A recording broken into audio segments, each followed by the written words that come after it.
el sistema nervioso actúa a través de nervios. El sistema endocrino maneja, vehiculiza las señales en la sangre. El sistema nervioso realiza impulsos nerviosos, que eran impulsos eléctricos. Va a estimular las membranas de las neuronas para que entre y salga el sodio dentro de la membrana, digamos, neuronal, se va a despolarizar y va a liberar un neurotransmisor que va a activar a otra neurona. Entonces, la vía de transmisión va a ser de neurona a neurona, en lugares de la sinapsis.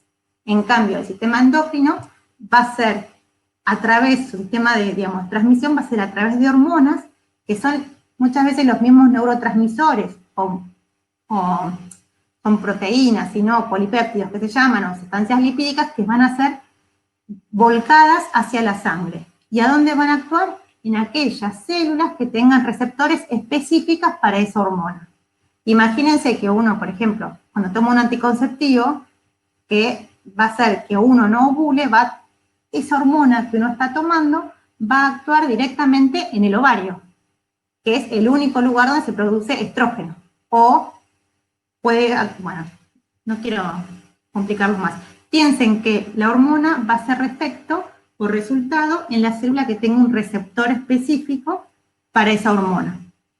¿Cómo es la velocidad de la respuesta? El sistema nervioso es rápida, automática, impulso eléctrico, velocidad ya, tipo estrés, enseguida se libera el impulso nervioso para activar todo el sistema nervioso simpático. En el sistema endocrino es lenta, ¿por qué?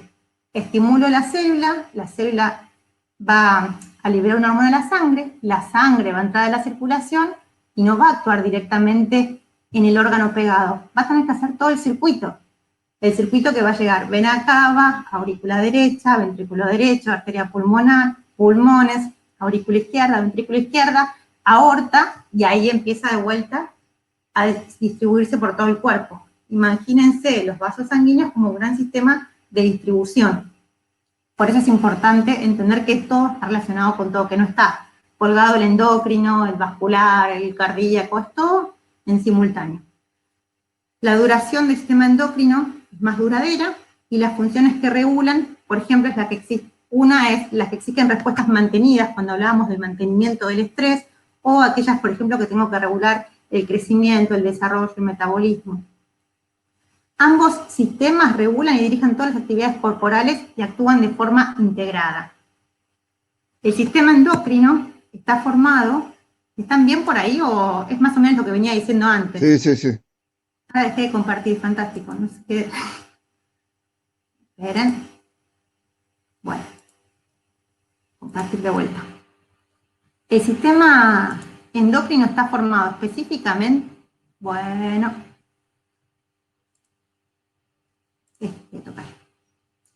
tenemos dos grandes divisiones en realidad. Las glándulas, que son células que se llaman glándulas porque secretan. Células que van a producir hormonas, ¿no? Y que su conjunto de células, digamos, van a formar una glándula endocrina, que no van a tener otra función. Y a su vez está formado por tejidos u órganos que también producen hormonas. Por ejemplo, el caso por ahí para que sea más claro, el páncreas, ¿qué función tiene? Una función digestiva, que va a secretar todas las glándulas exócrinas hacia el tubo digestivo para poder digerir, pero a su vez va a tener células específicas que van a secretar glucagón e insulina ¿hacia dónde? Hacia la sangre. Van a cumplir otra función. Entonces, no, el páncreas no es una glándula endocrina específica, es un órgano que tiene células que secretan hormonas para la digestión y células que secretan hormonas que van a la circulación general para regular la concentración de glucosa en sangre. Lo vamos a ver, esto es a modo de introducción, digamos. Entonces, el sistema endocrino está compuesto por glándulas específicas, que va a ser la hipófisis, la tiroides, la paratiroides, la suprarrenal o adrenal, la pineal, que es la que regula el ciclo del sueño, que después lo veremos en la clase que viene, y tejidos específicos que también secretan hormonas. Tenemos, por ejemplo, el hipotálamo, el ovario. ¿Por qué el ovario? El ovario tiene dos funciones: producir el óvulo y secretar hormonas. Entonces no es solamente una glándula adrenal, tiene dos funciones. Es un tejido que secreta hormonas. El estómago, la piel, en todas las células que secretan hormonas forman parte del sistema endocrino. Después, ¿cuál es la diferencia? Las glándulas secretan hormonas que van a ir hacia la sangre. Entonces van a ser transportadas, como ya veníamos diciendo, a través de los vasos sanguíneos. ¿Y dónde van a hacer efecto? En aquellas células que tengan receptores. Entonces, ¿dónde actúan las células? Imagínense, estábamos hablando de, no sé, la tiroides, ¿no? Yo tengo acá la glándula tiroides. Es una glándula endocrina por excelencia. Para que la glándula tiroides libere hormona tiroidea, va a tener que recibir señales del hipotálamo. Entonces, el hipotálamo va a mandar una señal por sangre del hipotálamo a la hipófisis, y la hipófisis va a mandar una señal a la tiroides para que libere hormonas tiroideas. ¿Dónde van a actuar las células de la hormona tiroidea? Regulan el metabolismo de todo el cuerpo, la tiroides, las hormonas tiroideas. Entonces, la glándula tiroidea va a volcar a la circulación hormona tiroidea que va a ir por todos los vasos sanguíneos y va a actuar en las células específicas que tengan ese receptor para hormona tiroidea. Por ejemplo, a ver, un montón, no quiero confundirlos. Recién veíamos, la médula adrenal liberaba noradrenalina a la sangre va a transportar la noradrenalina y por ahí estas son células de los vasos sanguíneos que van a producir que se contraigan. O si es una célula del bronquio, célula lisa de los bronquios, va a permitir que se dilaten. Entonces, las hormonas van a hacer su efecto después de un tiempo, porque tiene que recorrer toda la circulación. Y solo va a actuar en aquellas células que tengan un receptor específico. O sea que lo va a reconocer, es la llave como la cerradura. ¿Quién va a poder entrar a dilatar el bronquio? Y los que tengan la llave que entren las distintas cerraduras que tenga esa célula para poder hacer una acción. Así se maneja también la farmacología. Entonces, eso lo van a ver. Eso lo van a ver después. Yo puedo hacer un fármaco que ocupe este receptor para que este no haga efecto. Puedo hacer un fármaco que estimule este receptor para que esta célula funcione más rápido. Puedo hacer un fármaco que destruya estas hormonas en sangre. Puedo hacer un fármaco que inhiba la liberación de esta hormona a la sangre. Entonces, en realidad, el conocer todas estas células y estos sistemas van a permitir poder regular los distintos mecanismos fisiológicos. Eso lo van a ver en fármaco, pero bueno, les tiro un poco de introducción como para que les interese un poco el tema. Se llama endocrino porque trabaja a distancia. ¿Dónde van a actuar las hormonas? En las células cercanas se llama paracrino, que lo vamos a ver acá.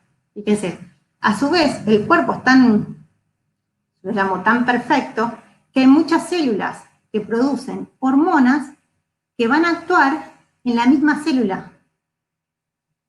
¿Cuándo van a actuar en la misma célula? Por ejemplo, si yo tengo mucha hormona tiroidea dando vuelta por todo el cuerpo, y ya usé la que tenía que usar, y no necesito más hormona tiroidea, las células que fabrican o estimulan la síntesis de hormona tiroidea van a actuar sobre esos receptores para dejar de producir hormona tiroidea. El mismo cuerpo se va a regular. Esa es la regulación. La misma hormona va a inhibir la síntesis de su propia hormona. Chan. Bueno, va a haber células que liberen hormonas que van a actuar sobre células cercanas, que no, digamos, que van a estar en la misma región. Eso sucede mucho en la hipófisis.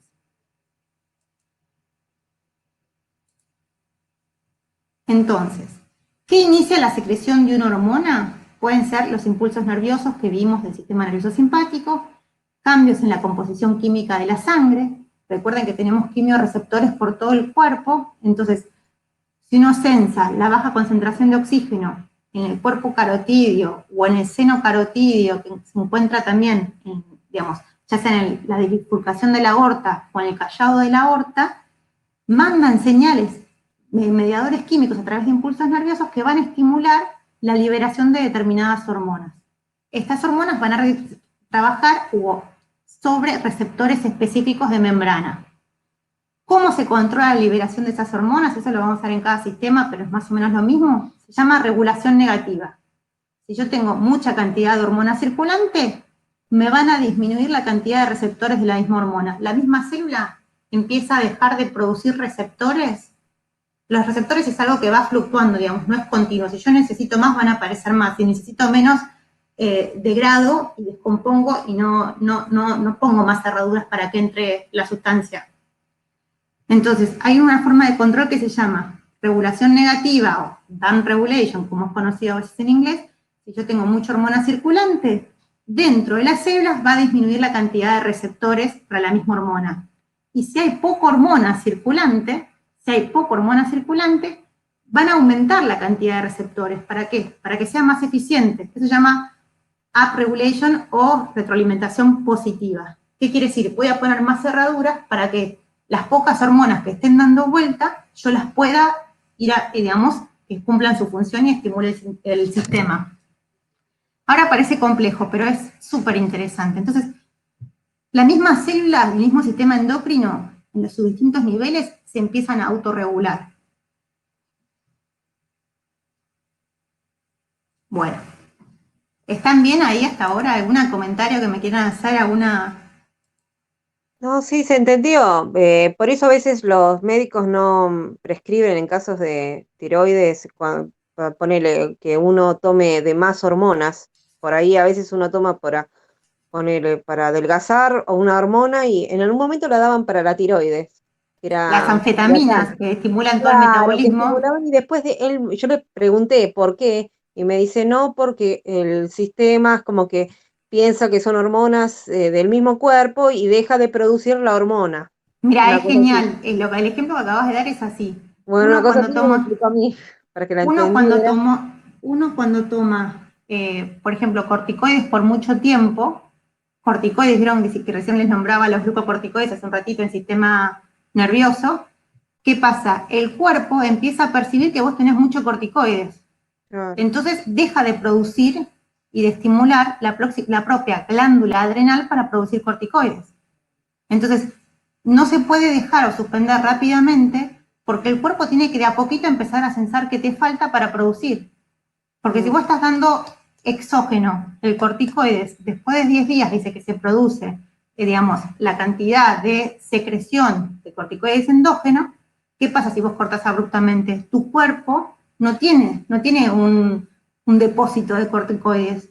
Lo que tiene es lo que va circulando. Entonces, cuando vos le das exógeno, digamos, tu cuerpo lo sensa como si fuese propio, entonces no produce.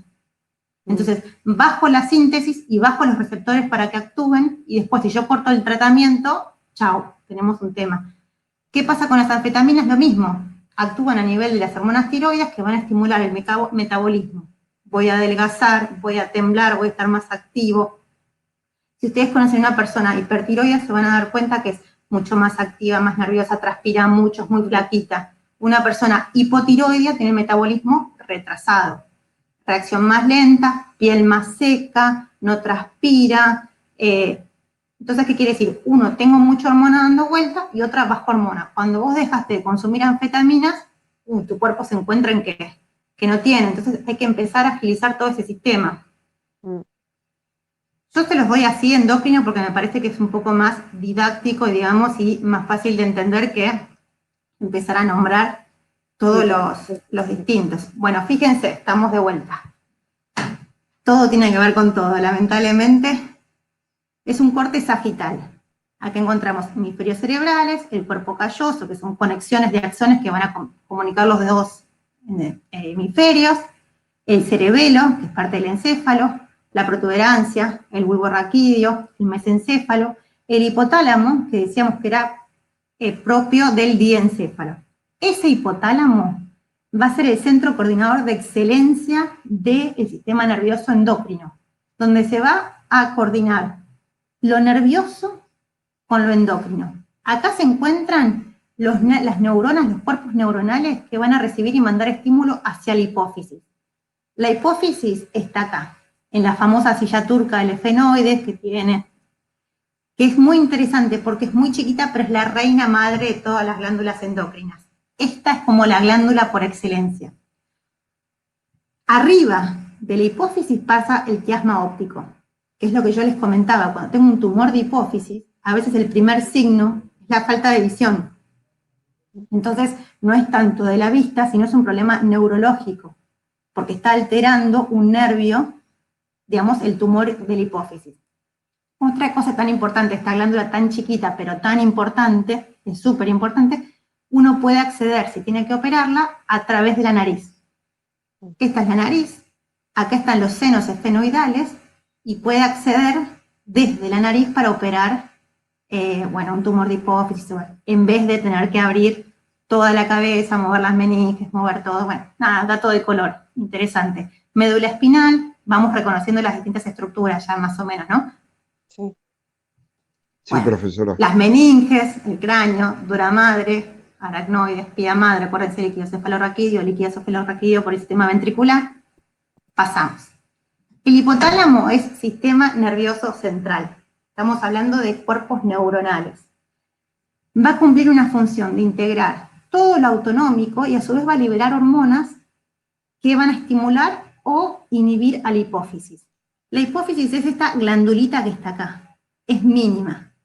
Acá está el quiasma y esto también es mucho más chico, es el hipotálamo.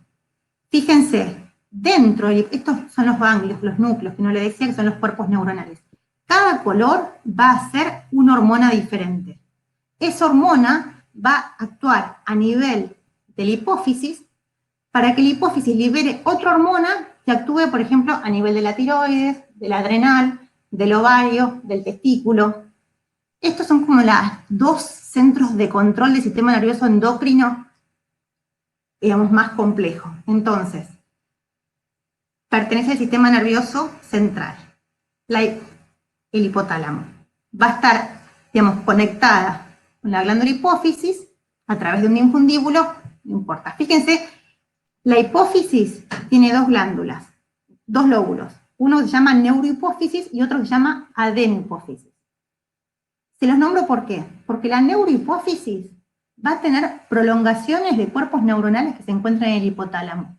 Estos son los cuerpos neuronales que están en el hipotálamo y van a tener prolongaciones axonales hasta la neurohipófisis. En este lóbulo, neurohipófisis, porque neuronas, acuérdense, axones neuronales, solamente se van a producir dos hormonas, la oxitocina y la hormona antidiurética. ¿Dónde van a salir? De los axones que provienen de estas neuronas. Acá no tengo circulación sanguínea. En el lóbulo anterior, o sea, adelante de la hipófisis, voy a tener un sistema vascular muy específico y especial para esta zona, que se llama venas porta hipofisaria. ¿Por qué es porta? Porque transporta, porque lleva del hipotálamo a la hipófisis. Pero es un sistema especial. A ver dónde, acá. Es un sistema especial, porque fíjense, yo tengo la arteria, la arteriola va a producir capilares, que esto lo vamos a ver bien cuando veamos vascular, capilares que es la zona más pequeña de los vasos sanguíneos donde se produce todo el intercambio de sustancias, de nutrientes, de glucosa. Voy a tener un lecho capilar, venas de vuelta, y en vez de producirse vénulas, venas, y llegar de vuelta hasta la vena cava, se va a producir otro lecho capilar. Por eso se llama sistema porta hipotálamo hipofisaria. Voy a transmitir, ¿vieron que había un sistema porta en el hígado? Sí. Bueno, era porque de venas, las venas mesentéricas comunicaban con la vena porta. Entonces, y después, digamos, todos los capilares iban a bañar el hígado. Acá pasa lo mismo, tenemos un sistema de capilares que van a permitir una mayor comunicación entre el hipotálamo y la hipófisis. Estamos en el lóbulo anterior de la hipófisis. Acá, en este sector, el hipotálamo va a liberar un montón de hormonas que van a ser transportadas por estos capilares para actuar a nivel de otros grupos celulares que se encuentran en la hipófisis. Entonces, el cuerpo, como tiene que comunicar muy bien esta zona con esta, tiene diseñado un sistema doble de capilares, que se llama sistema porta. De una vénula, de unos capilares, sale una vénula que va a volver a hacer otros capilares, no va a formar una vena de mayor calibre. Ahí se van a volcar todas las hormonas de estos distintos núcleos que van a estimular las distintas células. Ahora los vamos a ver, esto es como una introducción. Entonces, fíjense, cómo el hipotálamo controla el sistema endocrino. Hay tres partes. La primera es, segregan hormonas que controlan la actividad de la adenohipófisis, que es la parte de adelante, las que tiene el sistema porta hipofisaria, distintos los vasos sanguíneos. Otra forma de controlar el hipotálamo, la hipófisis, es a través de la secreción de los neurotransmisores, las hormonas que están liberadas en la parte posterior, en la prolongación de sus axones, que va a ser oxitocina y hormona antidiurética. Fíjense, se los puse en el 2. El hipotálamo va a producir oxitocina y hormona antidiurética, pero lo va a liberar la neurohipófisis. Y otras formas de controlar el sistema endocrino, como es lo que vimos recién, va a estimular directamente el sistema simpático, el mismo hipotálamo, mandando nervios a la médula adrenal que va a liberar hormonas simpáticas, adrenalina y noradrenalina a la sangre. Chan. No había café que valga para esta hora. ¿Vamos de vuelta? Sí, profe. ¿Están ahí o ya están? Sí, no, sí, Estamos. igual. Sí, igual creo que somos 3 o 4, pero Igual estamos. chino básico. Bueno, Pero son es 16, cuestión de son leerlo. 16. Después volver a leerlo, releerlo hasta Pero que... ¿saben qué pasa? Prefiero explicárselos, porque si lo Ah, leen, yo les podría mandar la clase, pero si no se las explico antes, es como si nada, porque no tiene, digamos, no interpretan lo que uno quiere que ustedes entiendan. Si yo les mando las hormonas hipotalámicas, las hormonas hipofisiarias, las hormonas, Sí, es no muy tiene sentido. extenso, es extenso. Sí. Pero bueno, vamos, tenemos un poco de tiempo todavía. Entonces, ¿qué tenemos hasta ahora? Primero, lo primero, sistema endocrino compuesto por las glándulas endocrinas específicamente y los tejidos.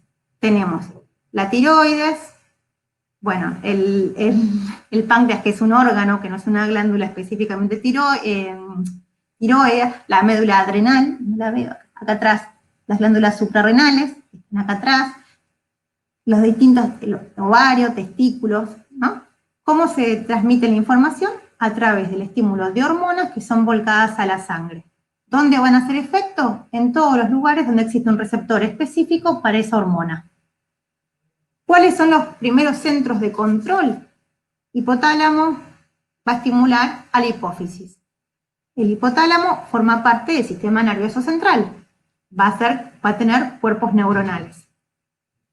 Después, tenemos la glándula madre, esta es la glándula madre del sistema nervioso endocrino, que es la hipófisis, que está dividida en dos pequeñísimos lóbulos. El lóbulo posterior o neurohipófisis, que va a obtener la prolongación de los axones del hipotálamo. Neurohipófisis va a liberar nada más que 2 hormonas. En cambio, la hipófisis va a liberar un montón de hormonas que van a actuar sobre distintas partes del cuerpo, que es súper interesante, que lo vamos a seguir viendo, con todo el entusiasmo.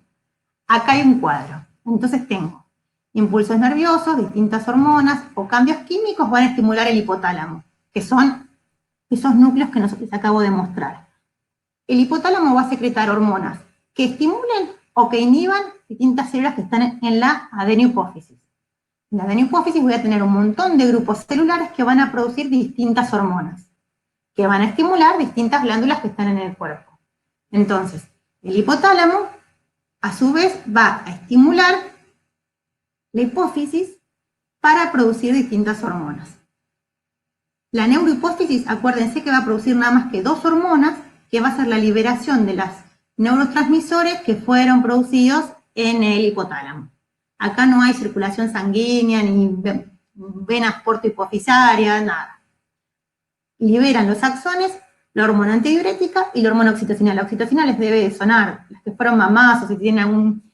Es la hormona que ponen en el momento de que en realidad el mismo cuerpo libera cuando la cabeza del bebé presiona en la parte muscular del útero, manda la señal al hipotálamo para que el útero se contraiga y empiece el parto. ¿Qué pasa? Muchas veces la mujer está estresada, tiene miedos, o se complica, ¿y qué pasa? Esta hormona no se libera. está bloqueada porque por el sistema simpático. Entonces muchas veces se pone el goteo, generalmente se pone el goteo de oxitocina para empezar el trabajo de parto. La oxitocina va a permitir que se contraiga el útero durante el parto. También va a producir la eyección de leche durante la lactancia. Entonces, es una glándula, la hipófisis, que tiene un montón de hormonas que van a regular todas las funciones del cuerpo a través de la sangre. Entonces, la oxitocina va a ir por la sangre hasta llegar al útero. Después se libera también en la neurohipófisis la hormona antidiurética, que la hormona antidiurética va a ser estimulada. ¿Qué significa antidiuresis? Evita la micción, evita la diuresis. O sea, voy a retener más agua y sodio. ¿Cómo lo voy a hacer? Trabajando a nivel del riñón. Esta hormona va a trabajar a nivel del riñón, evitando que yo libere orina. Voy a retener más agua y sodio. Va a ser liberada en la neurohipófisis. Esto cuando veamos presión arterial, funciona todo, está buenísimo. Bueno, tengan en cuenta ahí datos: hormona antidiurética, neurohipófisis, oxitocina, neurohipófisis. Ahora vamos para el lóbulo anterior, la adenohipófisis. La adenohipófisis va a liberar GH, es hormona de crecimiento, están todas en inglés. La adenohipófisis va a liberar tirotrofina, es la hormona que va a estimular a la tiroides. TSH es la hormona liberadora de hormona tiroidea, que va a estimular a la tiroides que haga hormonas tiroides. La adenohipófisis va a liberar una hormona que se llama LH y FSH, que van a actuar y regular todo el ciclo femenino y van a dar los caracteres sexuales secundarios tanto al hombre, a la mujer. Van a hacer que el ovario produzca estrógeno y progesterona, y en el hombre los andrógenos. La ACTH, la adenohipófisis, va a su vez liberar adenocorticotrofina. Esta es la que va a estimular a la médula adrenal también, y a la corteza de la glándula, adrenal, la que veíamos de la aldosterona. Y a su vez la adenohipófisis va a liberar prolactina. Ahora es chino básico, pero vayan escuchando que de a poquito esto después va tomando sentido y color. ¿Siguen ahí? Sí, sí. Sí, Sí, profesor. profe. Sí, profe. La estamos escuchando. Bueno, entonces, yo acá les puse un esquema que me pareció que era claro si logramos entenderlo entre todos. Acá arriba está el hipotálamo, sistema nervioso central. Voy a tener las neuronas que van a producir oxitocina, que fíjense, ¿ven el puntero ahí? ¿Ven la flechita? A ver Sí. si logro poner puntero. Fíjense, este es el hipotálamo. No sé si le llega diferido, le llega bien la imagen. El hipotálamo. Voy a tener Sí, las se ve. neuronas que van a tener sus axones, sus prolongaciones, que acá van a tener almacenadas sus vesículas, oxitocina y hormona antidiurética, ADH. Hormona antidiurética, evito la diuresis, evito la liberación de agua a través de la orina. Entonces, ¿dónde va a actuar? En el riñón, a través de la absorción de agua y sodio. Lo veremos después. ¿Cómo llega hasta el riñón? Por la sangre. Acá no hay vuelta, a través de la sangre. ¿Cuándo va a actuar? Y cuando llegue todo a través del corazón, haga todo el sistema de vuelta que vimos en la circulación. Lo vuelvo a repetir hasta que lo tienen que saber casi de memoria. Vena cava superior, va a llegar a la aurícula derecha, ventrículo derecho, arteria pulmonar, se oxigena, siguen las hormonas ahí, vuelven por las venas pulmonares, aurícula izquierda, ventrículo izquierda, aorta, aorta torácica, aorta abdominal, arteria renal, llega la hormona al riñón, actúa. ¿Es inmediata? No, pues tiene que hacer todo ese circuito para llegar ahí. Otra hormona que se va a liberar de la neurohipófisis es la oxitocina, donde va a actuar en el útero. Tiene que hacer todo el mismo recorrido hasta llegar a la arteria uterina que, digamos, que actúe. Y durante el embarazo también va a preparar a la glándula mamaria para que cuando se pueda contraer y excretar la leche. Terminamos con neurohipófisis.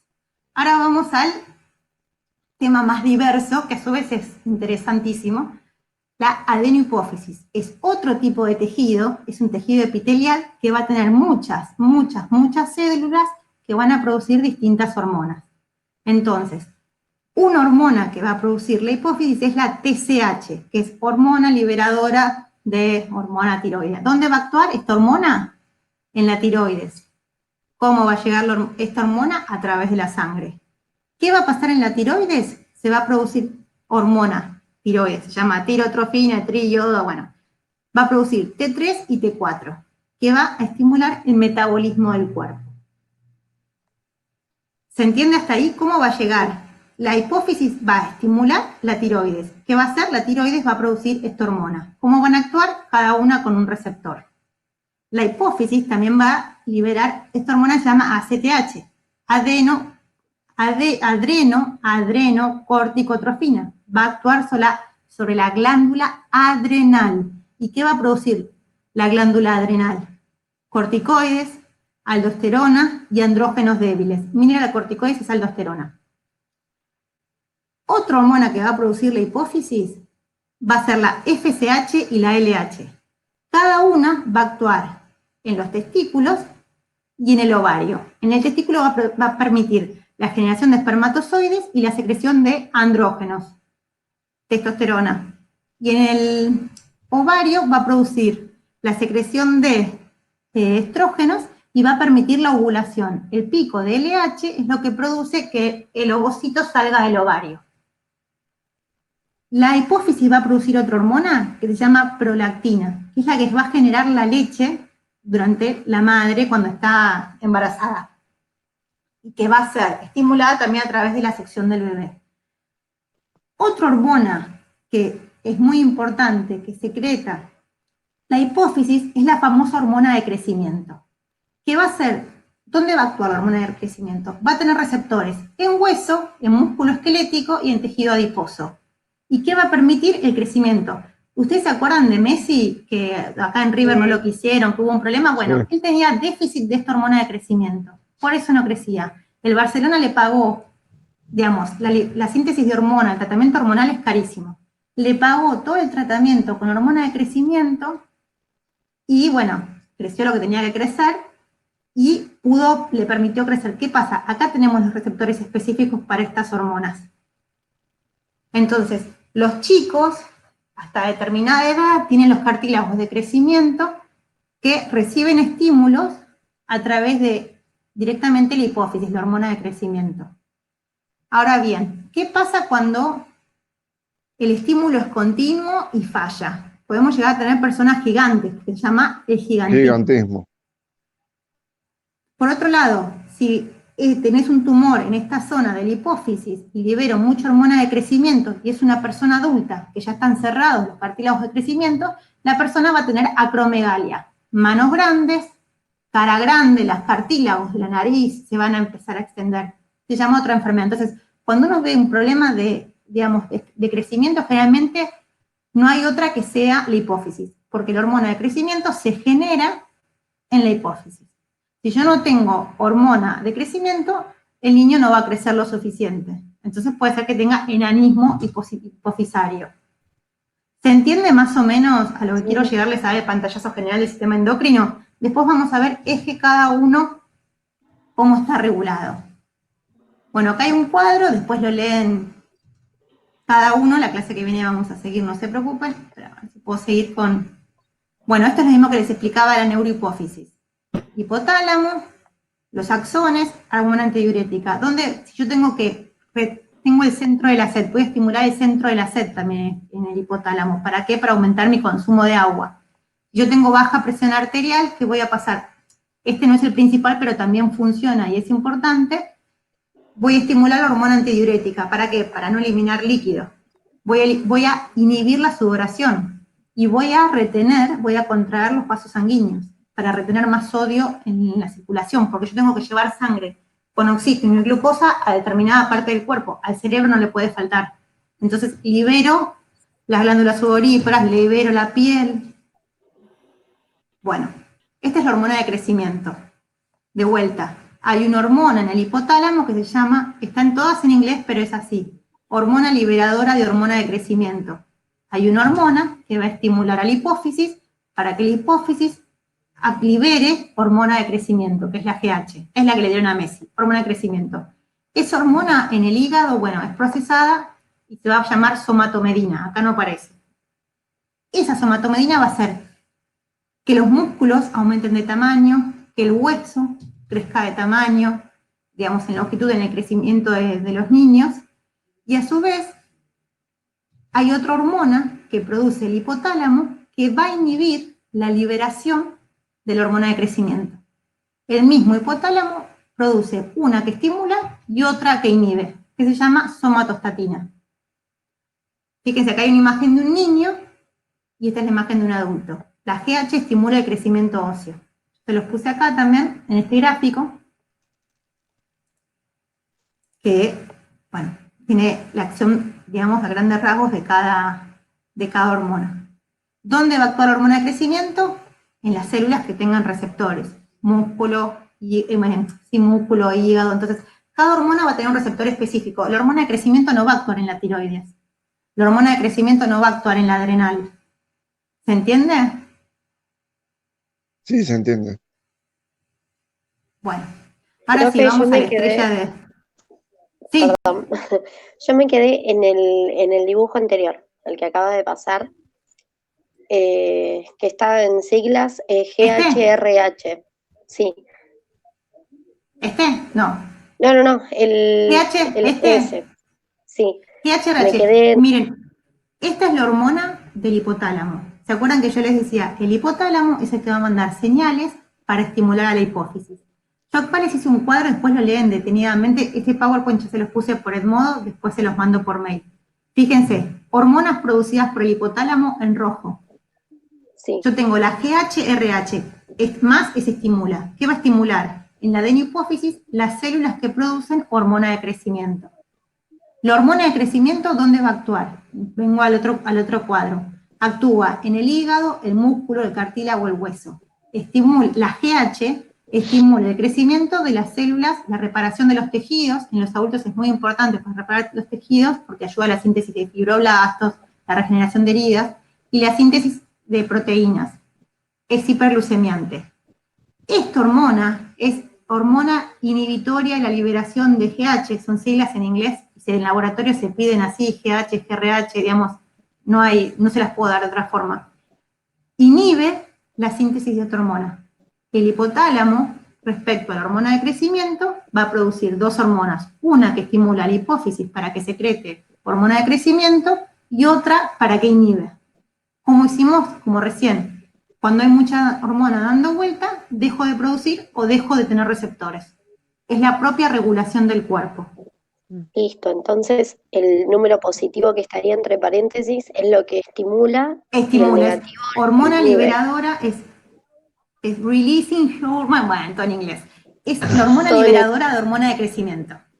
GH, es la hormona de Listo, profe. crecimiento. Bueno, en este cuadro, por después léanlo bien, tenemos la TRH, hormona liberadora de tiro estimulante. El hipotálamo va a liberar TRH, el hipotálamo, que va a estimular a la hipófisis, ¿para que qué? Para que libere hormona tiroestimulante. Esta hormona tiroestimulante va a actuar ¿dónde? En la glándula tiroides, que va a hacer que secrete hormona tiroidea, T3 y T4. ¿Va? Sí.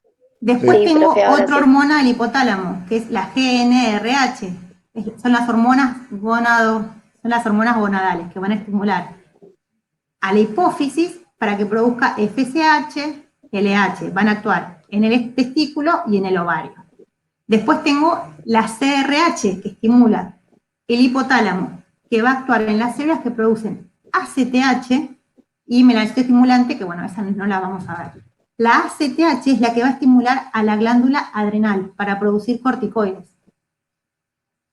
Y después tenemos las células que producen la prolactina, que va a estimular a nivel de la glándula mamaria. Es un cuadro como resumen, digamos, lo tienen que leer tranquilos y entender, pero más o menos el recorrido es este. Entonces, fíjense, estas son las glándulas suprarrenales o adrenales.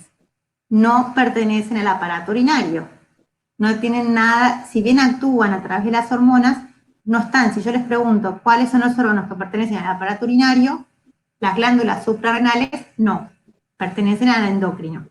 Entonces, son pequeñas glándulas donde se encuentran retroperitoneales, atrás del peritoneo, arriba de los riñones son retroperitoneales. producen hormonas imprescindibles para la vida, como los glucocorticoides y las catecolaminas, que son las adrenalinas que veíamos de la médula, que hablamos en sistema simpático para permitir esa función de resistencia ante el estrés. Bueno, son producidas por la médula, por la glándula adrenal o suprarrenal. Esto es lo mismo, tengo neurotransmisores del hipotálamo que van a estimular a hormonas que van a ser volcados por esos lechos capilares que van a llegar a la hipófisis.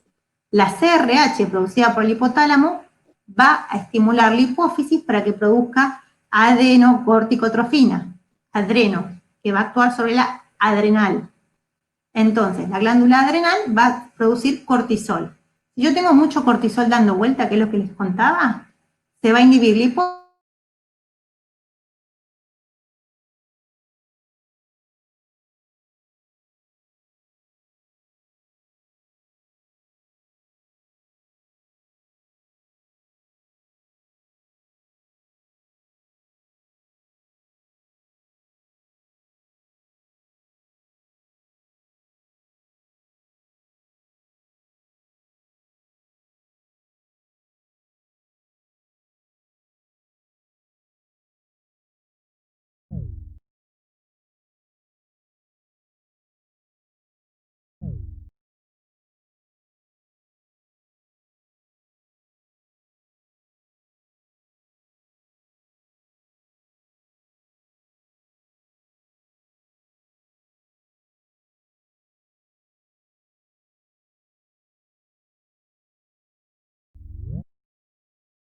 A la sangre, a esta sangre que después va a llegar a la vena cava superior, va a hacer toda la voltereta hasta llegar a la arteria renal, que haga efecto en la médula suprarrenal, o glándula adrenal.